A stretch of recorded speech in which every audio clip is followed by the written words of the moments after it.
Hello again, it's Trevor from Media Mementos, and boy do I have a story for you today. It's been a long time since we visited Moralton High, hasn't it? Well, guess what? We're not exactly visiting Moralton High this time either. What if I told you that Moralton High wasn't just a high school, but it was also a middle and elementary school as well? And Trevor went through all 12 years of it. That's right. Now, there's not enough bad stuff in those early years to make a whole series about. In fact, middle school and early elementary school were downright pleasant. It's when you got to high school where the real evil came out. But there were two exceptions. One is not interesting enough to make a whole video, that was 5th grade, but 3rd grade. 3rd grade is when I had Miss Kraut.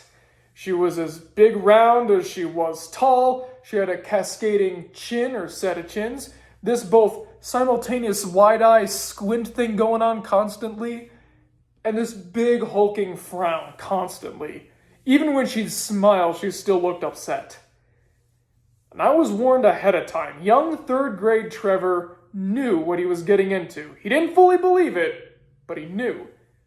Kyle, who was in the Canon Movie Tales video we did a little bit ago, as well as the one who made the Thomas and the Magic Railroad video, his older brother had Miss Kraut. And we got to hear some stories. But, as naive and trusting as I was, I decided to go in with no expectations whatsoever. And at first, she seemed totally normal. Nothing great or anything, but fine, I suppose. But then within a month, I realized that the favoritism she showed was something nasty. She had this system in her class that rewarded good behavior called Kraut Bucks.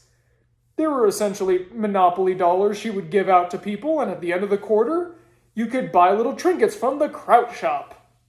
They were usually things like little trinkets from the dollar store, or used Happy Meal toys that she found at the thrift store, but you know what? It's something fun for kids. It both rewards good behavior and allows them to have some kind of incentive for looking forward to the end of the quarter. You don't see a lot of teachers who care that much. But we would quickly realize that the whole Kraut Bucks economy was kind of tilted a little bit. It's a lot like communism, everybody's equal, but some are more equal than others. There were some kids who, through no fault of their own, would get Kraut dollars taken away again and again and again and again for things like sneezing or having to use the bathroom. Technically, using the bathroom in the middle of class was punishable. That in and of itself is already crazy, I know. Why would you punish a kid for going to the bathroom? But the thing is, if you were a favorite, she would bypass it. Totally fine. She wouldn't care. I was on the favorites list. I guess it's because I was quiet in class. Some of my friends were and some were not. There's this one kid who we'll call Shampoo, who really wasn't on her favorite list. It makes sense if you knew him why we called him Shampoo. This boy loved High School Musical more than anything else in the world. Vanessa Hudgens was his idol.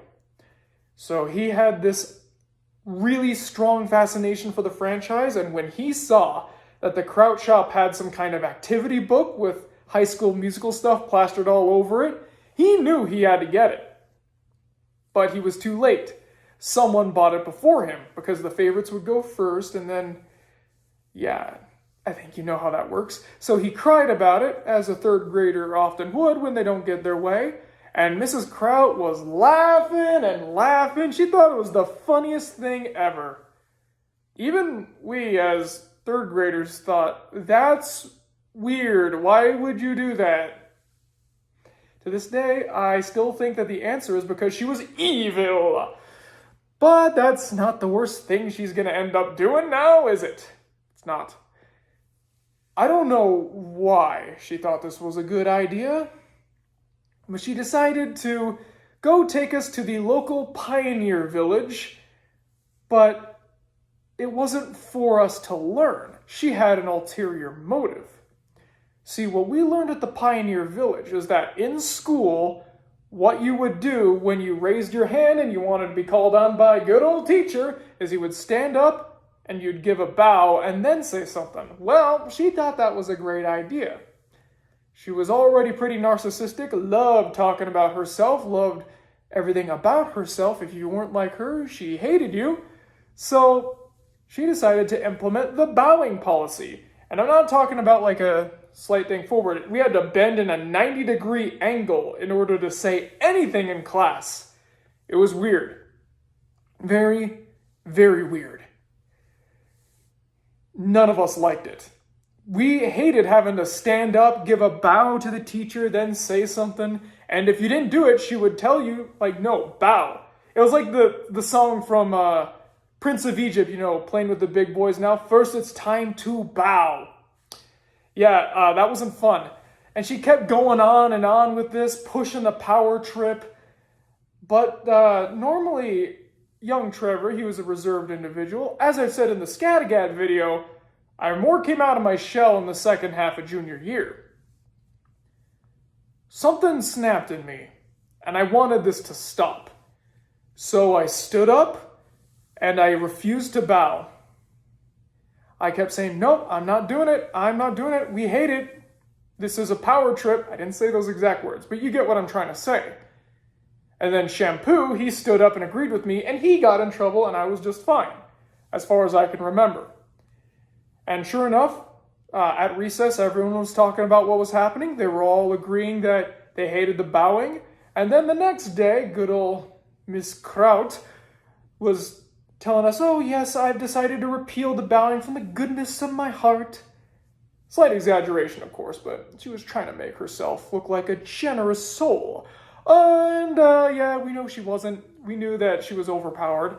A couple of her favorites in the inner circle were like, oh no, we like that because it was all respectful and all that. No, not true.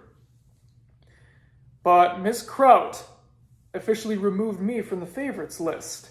And instead of taking Kraut bucks away from me, what she did a couple days later was, in front of the whole class, tell me, my friend Red, and my friend Paul that we were no longer allowed to hang out with each other. That was weird. See, every day at recess, my two friends and I, we would just do whatever, going around the playground area, the field, just hanging out like a good old trio. They were not involved in the bowing thing whatsoever.